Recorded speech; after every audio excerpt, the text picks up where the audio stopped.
ప్రభునందు ప్రియ పరిశుద్ధ దేవుని కుమారులారా, దేవుని కుమార్తెలారా, యేసుక్రీస్తు ప్రశస్త చింపునామంలో మీ అందరికీ వందనాలు. అలాగే దేవునికి స్తోత్రాలు. ప్రియులారా, ఎలా ఉన్నారు? బాగున్నారు కదా? చాలా సంతోషం. మేము కూడా దేవుని కృప మహదైశ్వర్యాన్ని బట్టి మేము కూడా కులసగానే ఉన్నాం. ప్రియులారా, మరి ఓ, బైబిల్ గ్రంథంలో మరొక అంశం ద్వారా మీ చేరువలోనికి దేవుడు మమ్మల్ని నడిపించడానికి దేవునికి మరొకసారి కృతజ్ఞతాస్తులు చెల్లిస్తున్నా. దేవునికి స్తోత్రాలు. ప్రియులారా, ఈరోజు మనము నేర్చుకునే అంశము మనిషి జన్మతః పాపి కాదు. Episode number 9.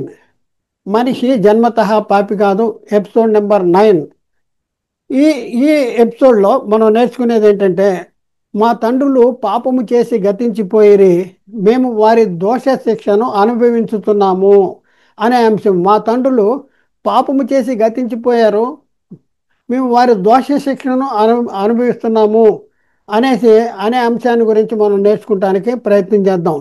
ప్రియులరా, మరి ఈ ఈ ఈ ఈ- దీన్ని బట్టి మేము ఎందుకు ఈ యొక్క అంశాన్ని చెప్పడానికి ప్రయత్నం చేస్తున్నామంటే, బైబిల్ గ్రంథంలో రాయబడిన ఆ, సంగతుల్ని మా తండ్రులు పాపము చేసి గతించిపోయారు, మేము వారి దోష శిక్షను అనుభవిస్తున్నాం అనే సందర్భాన్ని బట్టి మరి అనేక మంది చెప్తున్నది ఏంటంటే, ఇదిగోండి తండ్రులు చేసిన పాపము పిల్లల మీదకి వస్తుంది, తండ్రులు చేసిన పాపము పిల్లల మీదకి వస్తుంది, కాబట్టి పిల్లలు జన్మతః పాపులు, అలాగే పిల్లలు పాపం చేయకపోయినా తండ్రుల పాపం పిల్లల మీదకి వచ్చేస్తుంది అని చెప్పేటటువంటి పరిస్థితి ఉంది.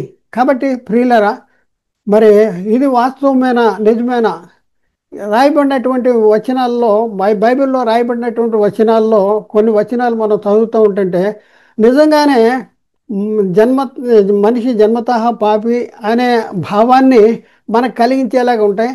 అలాగే తండ్రులు చేసిన పాపము పిల్లల మీదకి వచ్చేస్తుంది, తండ్రులు చేసిన పాపమే పాపం చేయని పిల్లలు కూడా పాపులు అవుతున్నారు అనే భావాన్ని మనకి వచ్చేటటువంటి కల్పించే ఆ భావం ఉన్నట్టుగా, అలాంటి అభిప్రాయం మనకు కలిగేటలాగా మరి కొన్ని లేఖనాలు రాయబడి ఉంటాయి.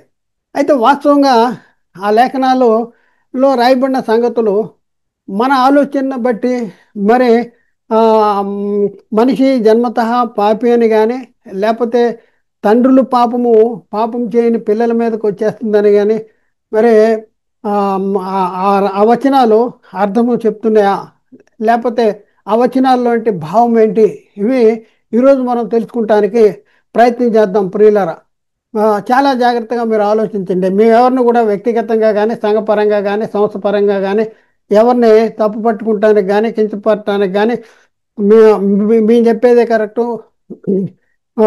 మీరు చెప్పింది తప్పు అని చెప్పడానికి కానీ మేము మీ ముందుకు రావట్లా.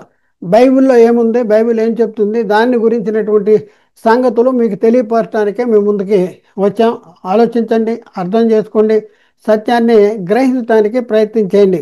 ప్రియులారా, మరి మనము ఈ అంశంలో మనం నేర్చుకునేటటువంటి కొన్ని సంగతులు మనం ఏంటంటే, మా తండ్రులు పాపం చేసి గతించిపోయి మేము వారి దోష శిక్షను అనుభవిస్తున్నాము అనేది మొదటి పాయింట్ అయితే, రెండో పాయింట్ అంటే 4 తరముల వరకు తండ్రుల దోషము కుమారుల మీదకి, కుమారుల దోషము తండ్రుల మీదకి రప్పించును అనేసి చెప్పబడిన సంగతిని గురించి కూడా మనం తెలుసుకుందాం. అలాగే ఇశ్రాయేలీల దేశంలో ఇశ్రాయేల్ దేశమును గురించి ఈ సామెత మీరెందుకు పలికెదరు అనే సంగతి కూడా మనం నేర్చుకుందాం. మూడో పాయింట్.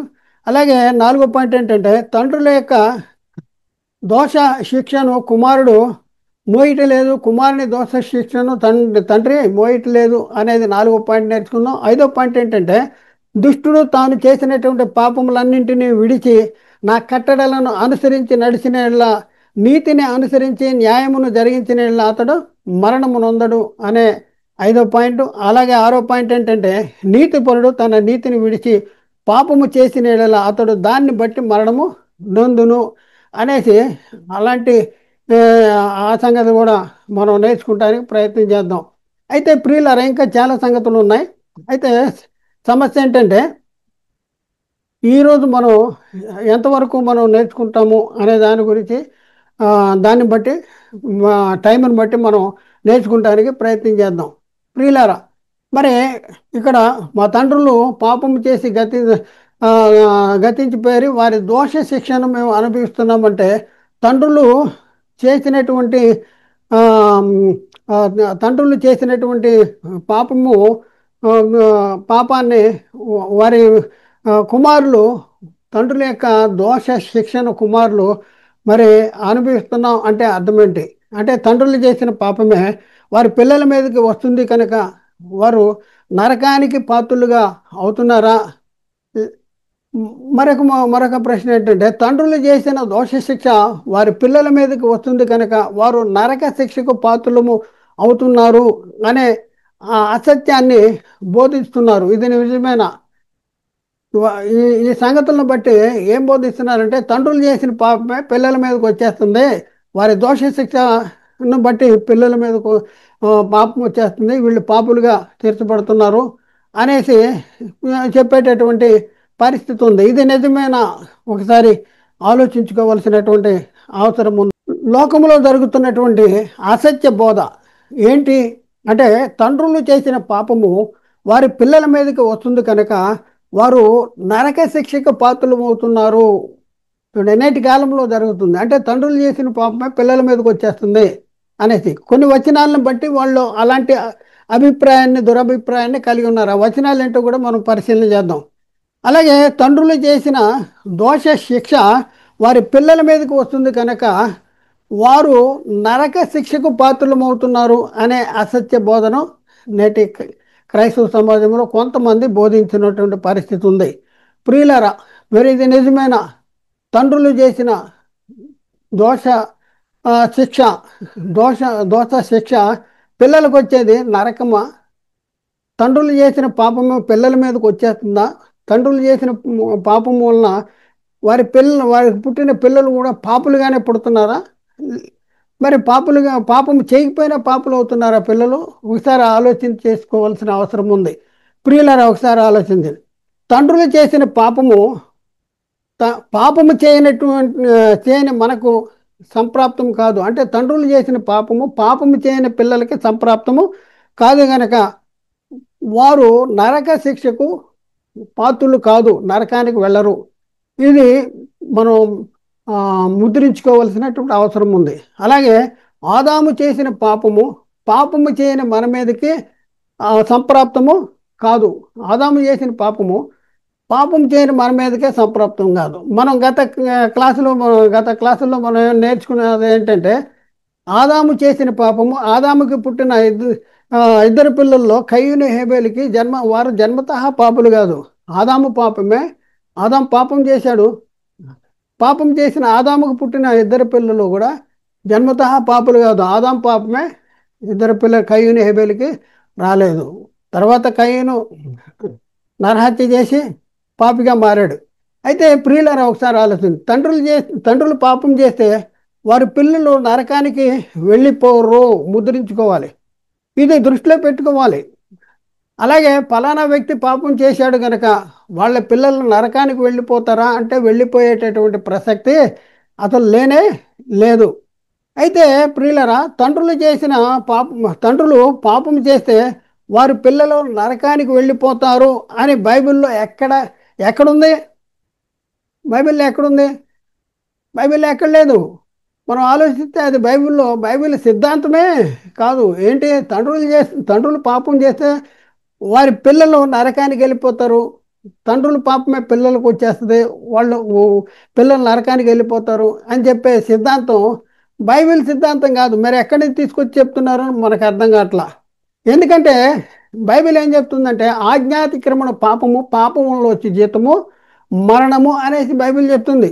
ఎవరు పాపం చేస్తే వారికే మరణశిక్ష సంప్రాప్తమవుతుంది అనేదే బైబిలు సిద్ధాంతము. కనుక ప్రియులారా, ఒకసారి ఆలోచించండి. ఇది మన మైండ్లో పెట్టుకుని బైబిల్ చదువుకోవాలి. ఇది మన మైండ్లో పెట్టుకుని బైబిల్ చదివితే బైబిల్లో రాయబడినటువంటి వచనాలు మనకి చాలా చక్కగా అర్థమవుతాయి.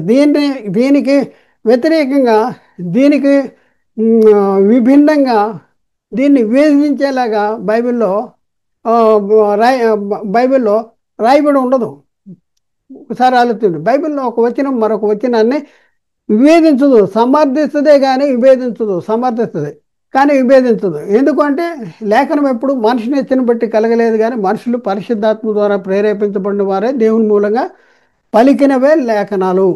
కాబట్టి ప్రియులారా, ఇప్పుడు మనం మన ప్రియులు ఏ ఏ వచనాలను బట్టి మరి తండ్రులు దోష శిక్ష పిల్లల మీదకి వచ్చేస్తుంది అంటే, తండ్రులు పాపం చేస్తే వాళ్ళ పాపం పిల్లల మీదకి వచ్చేస్తుంది. కాబట్టి తండ్రులు చేసిన పాపమే వల్ల పిల్లలు పాపులుగా అయిపోతున్నారు అనేసి ఆ, మ, ఆ, ఆ, ఆ, అభిప్రాయపడుతున్నారు.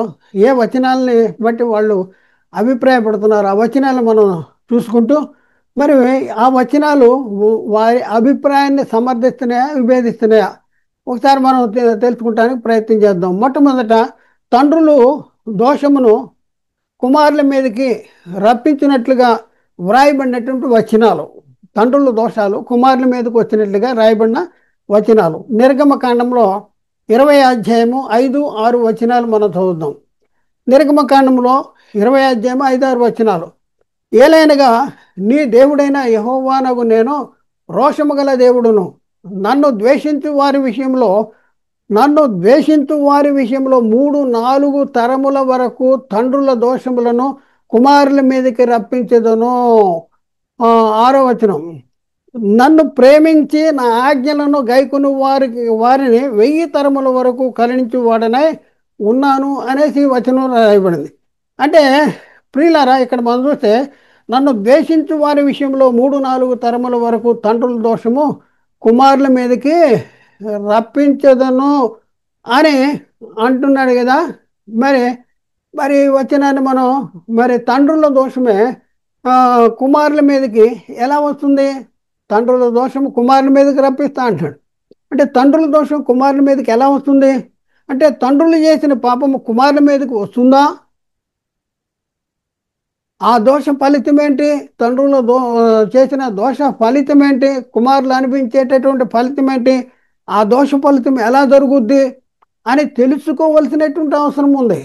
అది తెలుసుకోవలసిన ప్రయత్నం చేయకోకుండా తండ్రులు దోషము కుమారుల మీదకి వచ్చేస్తుంది కానీ అనే ఉంది. కాబట్టి తండ్రులు చేసిన పాపం కుమారుల మీదకి వచ్చేస్తుంది అనే దురభిప్రాయము కలిగి ఉన్నటువంటి పరిస్థితి మనం చూస్తూ ఉన్నాం. ప్రియులారా, ఇంకా కొన్ని వచనాలు మనం చదువుకుంటే అయితే మనం ఏదైతే తప్పుడు అభిప్రాయం కలిగి ఉన్నామో అది నిజంగానే తప్పు మరి అనేసి మనకు అర్థం అవటానికి బైబిల్లో చాలా వచనాలు ఉన్నాయి. అయితే మరొక వచనాన్ని కూడా మనం పరిశీలన చేద్దాం. రెండో పాయింట్ ఏంటంటే, తండ్రుల దోషమును వారి తరువాత వారి పిల్లల ఒడిలో వేయువాడువు. తండ్రుల దోషాన్నంట తరువాత వారి పిల్లల ఒడిలో వేయువాడువు అనేసి ఒక వచనం ఉంది. ఆ వచనాన్ని బట్టి కూడా తండ్రుల దోషం వారి తరువాత పిల్లల ఒడిలో వేయువాడు అనే ఉంది. కాబట్టి తండ్రుల పాపమే పిల్లలకు వచ్చేస్తుంది అంటాడు. అసలు చూద్దాం, వచనాన్ని చూద్దాం. ఇర్మీయా గ్రంథంలో 32వ అధ్యాయంలో 18-19 వచనాలు మనం చదివితే, నీవు 1000 మందికి కృపను చూపుతూ తండ్రుల దోషమును వారి తరువాత వారి పిల్లల ఒడిలో వేయువాడువు అనేసి, తండ్రుల దోషమును వారి తర్వాత వారి పిల్లల ఒడిలో వేయువాడు ఎక్కడుంది మాట? ఇర్మీయా గ్రంథం 32వ అధ్యాయము 18వ వచనంలో ఉంది. అయితే ప్రియులారా, తండ్రుల దోషము వారి తరువాత పిల్లల ఒడిలో వేయువాడు అని ఉంది. కాబట్టి తండ్రుల దోషం పిల్లల ఒడిలో ఎలా వేస్తాడు? తండ్రుల దోషము అంటే తండ్రుల పాపమే తండ్రుల పాపం చేస్తే ఆ పాపం పిల్లలకు వచ్చేస్తుందా? ఒకసారి ఆలోచించుకోవాల్సిన అవసరం ఉంది. వ్రాయబడినటువంటి వచనము అర్థము చేసుకుంటానికి ప్రయత్నము చేయవలసిన అవసరం ఉంది. ప్రియులారా, ఈ ఈ వచనంలో ఏమి ఏమి రాయబడలేదు. ఈ వచనంలో మనం అనుకుంటున్నట్టు ఈ వచనంలో రాయబడలేదు. ఏమి రాయబడలేదు అనేది చూస్తాం. తండ్రులు పాపం చేస్తే వారికి పుట్టే పిల్లలు పాపులుగా పుడతారు అని లేదు.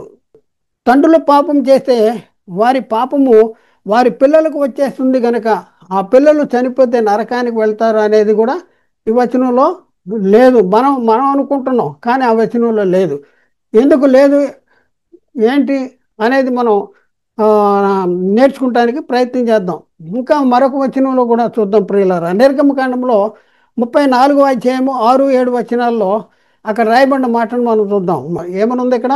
ఆయన నిర్గమకాండం 7వ అధ్యాయంలో 30 ఆ, నాలుగు నాలుగో నిర్గమకాండము 34వ అధ్యాయంలో 7వ వచనంలో మనం చూసుకుంటే, ఆయన వేవేల మందికి కృపను చూపుతూ దోషమును అపరాధమును పాపమును క్షమించును గాని ఆయన ఏమాత్రమును దోషులను నిర్దోషులుగా ఎంచక 3-4 తరముల వరకు తండ్రుల దోషములు కుమారుల మీదకిని కుమారుల కుమారుల మీదకిని రప్పించినని ప్రకటించాను అనేది. తండ్రుల దోషం కుమారుల మీదకి మాత్రమే కాదు, కుమారుల కుమారుల మీదకి కూడా రప్పిస్తాను అంటాడు. ప్రియులరా, ఇక్కడ మనము చదివిన వచనము కేవలము మనకున్న అవగాహనను బట్టి మనం ఆలోచిస్తున్నాం, కానీ బైబిల్ ఏం చెప్తుంది అనేసి మనం గ్రహించవలసినటువంటి అవసరం ఉంది. బైబిల్ ఆలోచనలోనికి మనం వెళ్ళాలి, పరిశుద్ధాత్మని బోధలోనికి మనం వెళ్ళాలి. మన ప్రకృతి సంబంధమైన భూ సంబంధమైన మన ఆలోచనలను బట్టి బైబిల్ని అర్థం చేసుకోవడానికి ప్రయత్నం చేయదు. బైబిల్ ఏం చెప్తుంది అని పరిశీలిద్దాం. బైబిల్ ఏం చెప్తుంది అనేది పరిశీలిద్దాం. ఈ వచనాలన్నింటినీ మనం చదివినప్పుడు మనకేం అర్థమవుతుంది అంటే, అవును అవును కదా, 3-4 తరముల వరకు తండ్రుల దోషములు కుమారుల మీదకి కుమారుల దోషమును తండ్రుల మీదకి రప్పిస్తానంటున్నాడని మనకు అర్థమవుతుంది కదా. 3-4 తరాలు చాలామంది చదువుతారు. మా తండ్రులు పాపం చేస్తే ఆ పాపమే పిల్లల మీదకి వచ్చేస్తుంది, కాబట్టి పిల్లలు కూడా పాపులే, ఆ పాపం చేయకపోయినా పాపులుగానే అయిపోతున్నారు అనేసి అర్థం చేసుకునేటటువంటి పరిస్థితి ఉంది. కనుక ప్రియులరా, ఆదాము చేసిన పాపమే పాపము చేయని మనకు కూడా సంప్రాప్తం అవుతుంది అనే అసత్యాన్ని ప్రకటిస్తున్నారు. దీని ఆధారంగానే చేసుకుని, ఇలాంటి వచనాల ఆధారంగా చేసుకుని ఆదాము చేసిన పాపమే పాపము చేయని మనకు కూడా సంక్రమిస్తుంది అనేసి చెప్పేటటువంటి పరిస్థితి మనం చూస్తూ ఉన్నాం. తండ్రుల దోషమును కుమారుల మీదకి కుమారుల మీదకి ఎలా రప్పిస్తాడు? ఇది మనం ఆలోచించాలి. అంటే తండ్రులు దోషం చేశారు కనుక ఆ దోషము కుమారుల మీదకి వచ్చేస్తుందా? తండ్రులు దోషం చేశారు కనుక ఆ దోషం కుమారుల మీదకి వచ్చేస్తుందా? తండ్రులు పాపం చేశారు కనుక ఆ పాపము చేయని కుమారుల మీదకి వచ్చేస్తుందా? ఒకసారి ఆలోచించుకోవాల్సిన అవసరం ఉంది. ఇది మనకు అర్థం కావాలంటే లేఖనాల్లో మరొక వచనాన్ని పరిశీలన చేయాలి. ఎందుకంటే లేఖనాలు మనకి ఎక్కడైనా మనకు అర్థం కాకపోతే, ఒక వచనం అర్థం కాకపోతే దానికి ఆన్సర్గా, దానికి సమాధానంగా మరొక దగ్గర మరొక వచనం ఉంటుంది. కాబట్టి మరి ఆత్మ ద్వారా సిద్ధపరిచిన సంగతులతో సరి చేసుకోవలసినటువంటి అవసరం మనకు ఉంది. అలాంటప్పుడే మనకి లేఖనాలు అర్థమవుతాయి. మరి ముఖ్యంగా ఏంటంటే, ఒక అంశాన్ని గురించి ప్రతి అంశానికి ఒక్కొక్క సిద్ధాంతం ఉంటుందని మనం గతంలోనే చెప్పుకుంటూ వచ్చాం. పాపాన్ని గురించినటువంటి అంశంలో ఒక సిద్ధాంతం ఉంది. ఏంటంటే ఆజ్ఞాతిక్రమణ పాపము చేయి ప్రతివాడు ఆజ్ఞను అతిక్రమించును, ఆజ్ఞాతిక్రమణ పాపము అంటాడు. పాపం వల్ల వచ్చే జీతము మరణము. ఈ ఆజ్ఞాతిక్రమణ పాపం వల్ల వచ్చే జీతం మరణం ఏంటంటే ఆత్మ సంబంధమైన మరణము. దేవుడు ఆదాముకి ఆజ్ఞ ఇచ్చినప్పుడే చెప్పాడు, నువ్వు ఈ మంచి చెడ్డలు తెలివిచ్చే వృక్ష ఫలాన్ని నువ్వు తిన్నప్పుడు తిన్నాడు నువ్వేమవుతావు అంటే నిశ్చయంగా చనిపోతావు అన్నాడు. ఇది దేనికి సంబంధించిన ఆజ్ఞ అంటే ఆత్మకు సంబంధించిన ఆజ్ఞ. నిశ్చయంగా చనిపోతావు అంటే శారీరకంగా చనిపోతావు అని చెప్పిన మాట కదా, ఆత్మ సంబంధంగా చనిపోతావు. దేవుడే ఉన్న ఆత్మకు మనమే ఉన్న ఆత్మకు కలిగే నిత్య ఎడబాటుని ఆత్మ సంబంధమైన మరణము అని అంటారు. అయితే ప్రియులరా, ఇక్కడ మనం చూస్తే మా తండ్రులు పాపం చేసి గతించిపోయి మేము వారి దోష శిక్షను అనుభవిస్తున్నాము అని ఇక్కడ రాయాలి. ఏం రాయాలి? మా తండ్రులు పాపం చేసి గతించిపోయి మేము వారి దోష శిక్షను అనుభవిస్తున్నాము.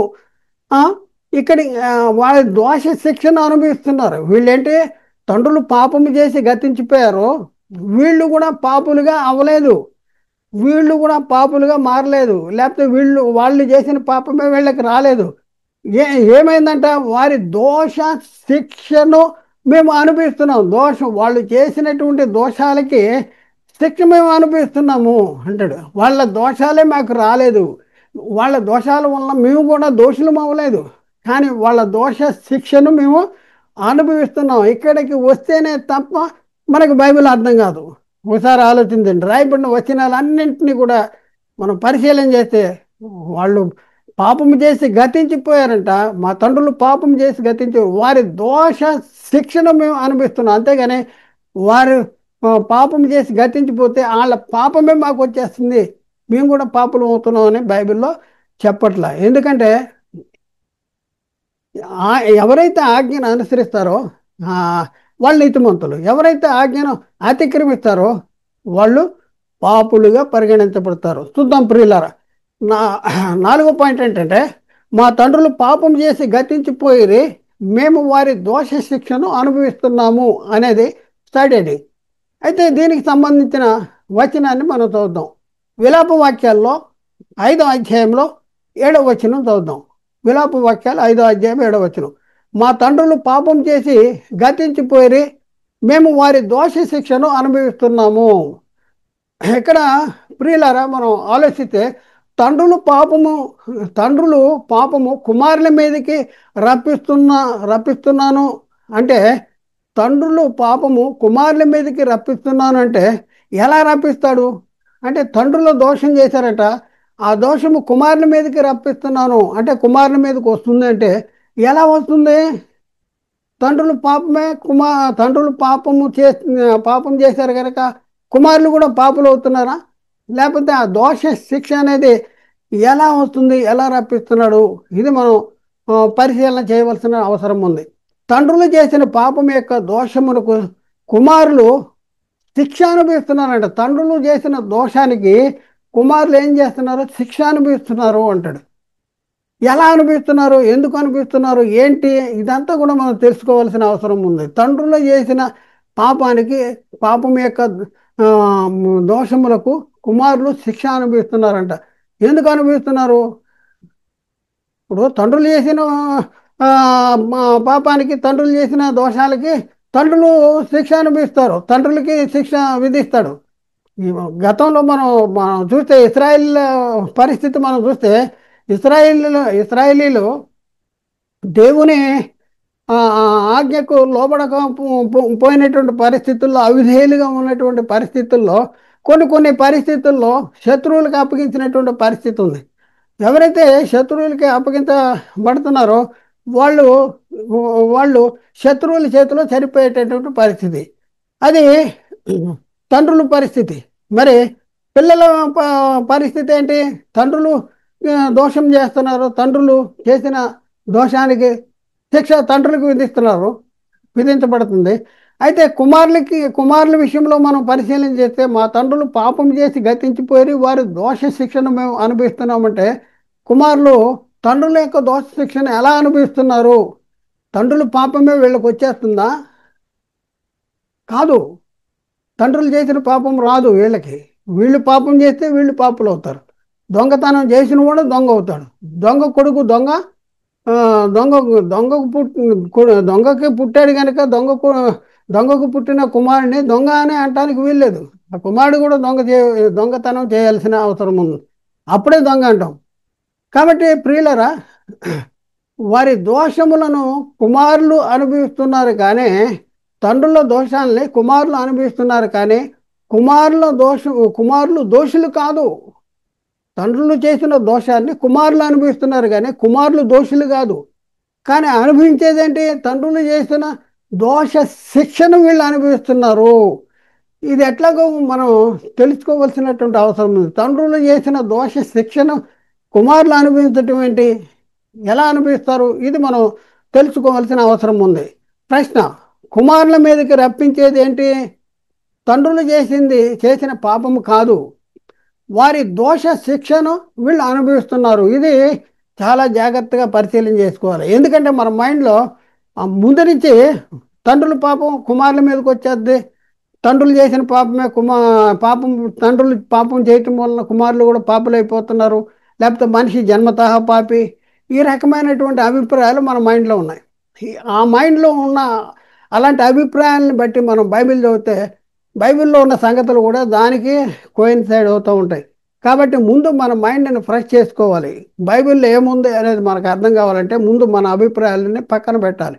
మన ఆలోచనలను పక్కన పెట్టాలి. గతంలో మనం విన్న బోధన పక్కన పెట్టాలి. పక్కన పెట్టి బైబిల్ ఏం చెప్తుంది అనేసి బైబిల్ టు బైబిల్ అర్థం చేసుకుంటానికి ప్రయత్నం చేయాలి. ప్రియులరా, ఒకసారి తండ్రుల శిక్షను కుమారులు ఎలా అనుభవిస్తారు అని మనకు అర్థం కావటానికి చిన్న ఉదాహరణ నేను తెలుపుతా. తండ్రుల యొక్క తండ్రులు శిక్షను కుమారులు అంటే తండ్రులు దోషము చేస్తే ఆ తండ్రులు చేసిన దోషానికి కుమారులు శిక్ష ఎలా అనుభవిస్తారు అనేది మనకు అర్థం కావాలంటే మనం చిన్న ఉదాహరణ మనం నేర్చుకుందాం. ఎగ్జాంపుల్, ఒక వ్యక్తి ఉన్నాడు.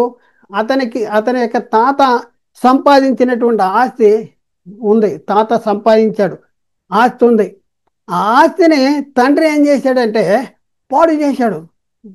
ఒక 100 ఎకరాలు ఉంది. 100 ఎకరాలని తాత సంపాదించి పెట్టాడు. మరి తండ్రి ఏం చేయాలి? ఆ 100కి ఇంకొక 100 యాడ్ చేయాలి, దాన్ని సంపాదించాలి. కానీ ఏం చేశాడు తండ్రి ఏం చేశాడంటే ఆ 100 ఎకరాలని రాను రాను రాను రాను మొత్తం అంతా కూడా పాడు చేశాడు.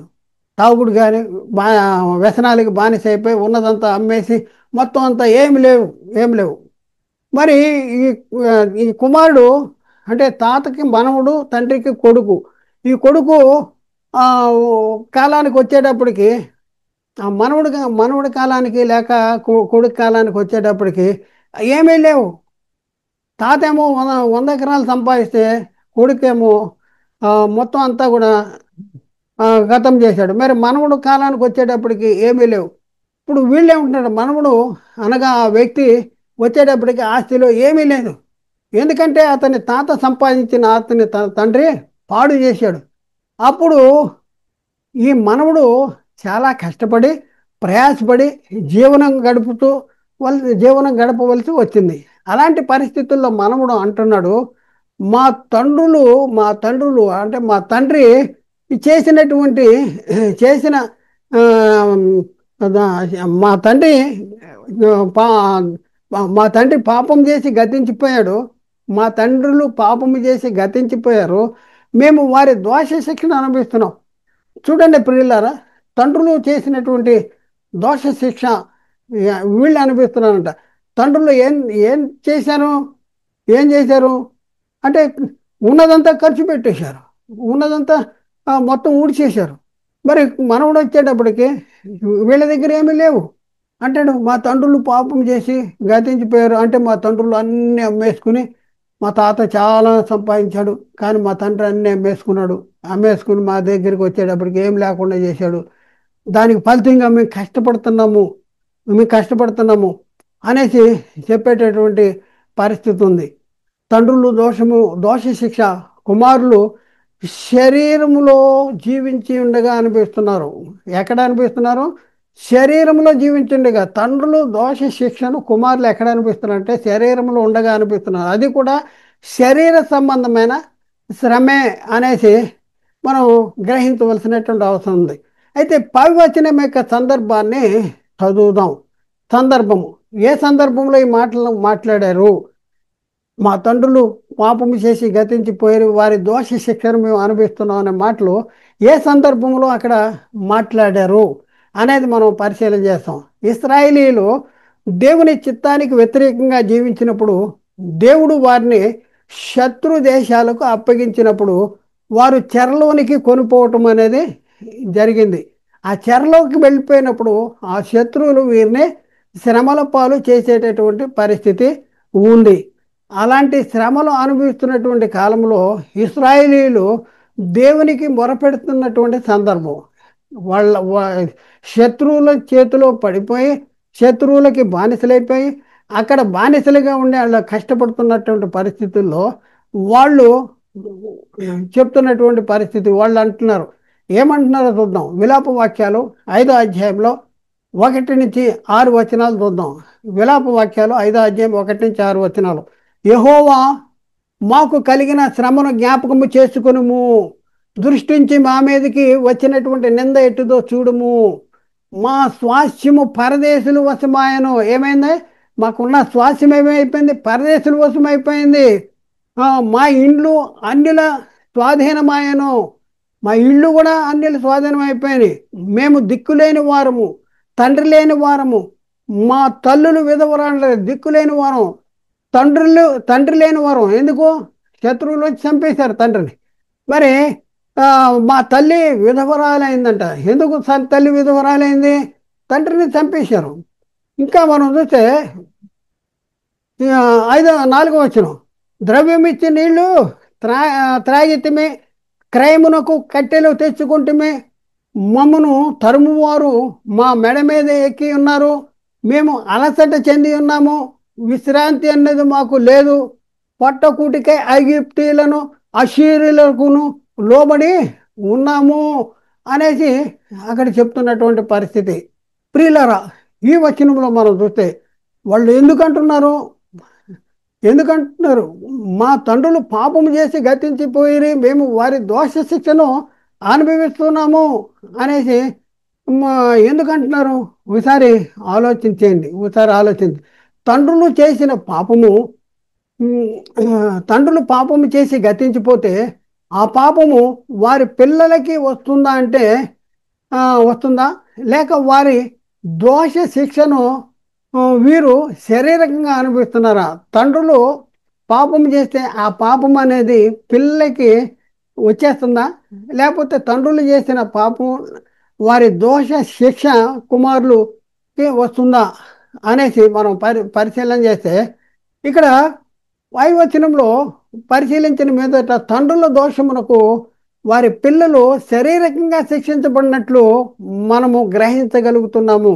కానీ పిల్లలు ఆత్మలకు నరకము శిక్ష వచ్చినట్లుగా లేదు, నరక శిక్ష వచ్చినట్లుగా లేదు. ప్రియులారా, ఒకసారి చాలా జాగ్రత్తగా ఇక్కడ రాయబడిన మాట చాలా స్పష్టంగా రాయబడి ఉంది. విలాప వాక్యాల్లో 5వ అధ్యాయం 1-6 వచనాల్లో మనం చూస్తే, మాకు కలిగిన శ్రమను జ్ఞాపకము చేసుకొనుము, దృష్టించి మా మీద వచ్చిన నిందన ఎటుదో చూడుము అంటాడు. ఎందుకు శ్రమ వచ్చింది? ఎందుకు నింద వచ్చింది?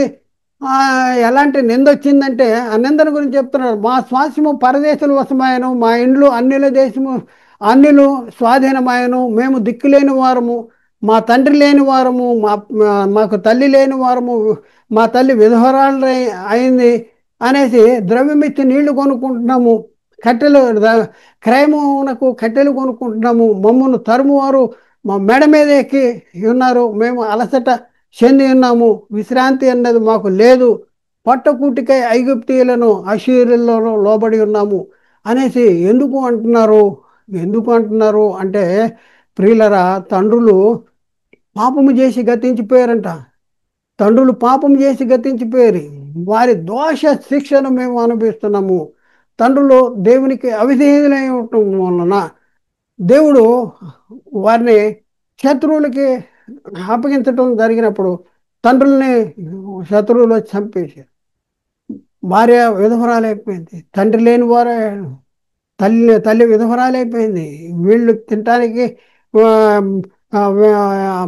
ప్రతి దానికి నీళ్లు కానీ ప్రతిదీ కూడా మరి ద్రవ్యం ఇచ్చి కొనుక్కోవాల్సి వచ్చింది. ఐగుప్తీయులకి మరి వీళ్ళు బానిసలుగా అయిపోయినటువంటి పరిస్థితి మనం చూస్తున్నాం. ఇక్కడ మనం చూస్తే పొట్టకూటికై ఐగుప్తీయులకును అషూర్యులకును లోబడి ఉన్నాము. పొట్టకూటు కోసం. ఎలాంటి పరిస్థితి అంటే ఎందుకు వచ్చింది ఇదంటే, తండ్రులు దోషము చేసి గతించిపోయారంట. దేవుని మాట వినలేదు. దేవుని మాట వినకపోవటం వలన పిల్లలకు వచ్చింది శిక్ష ఏంటి?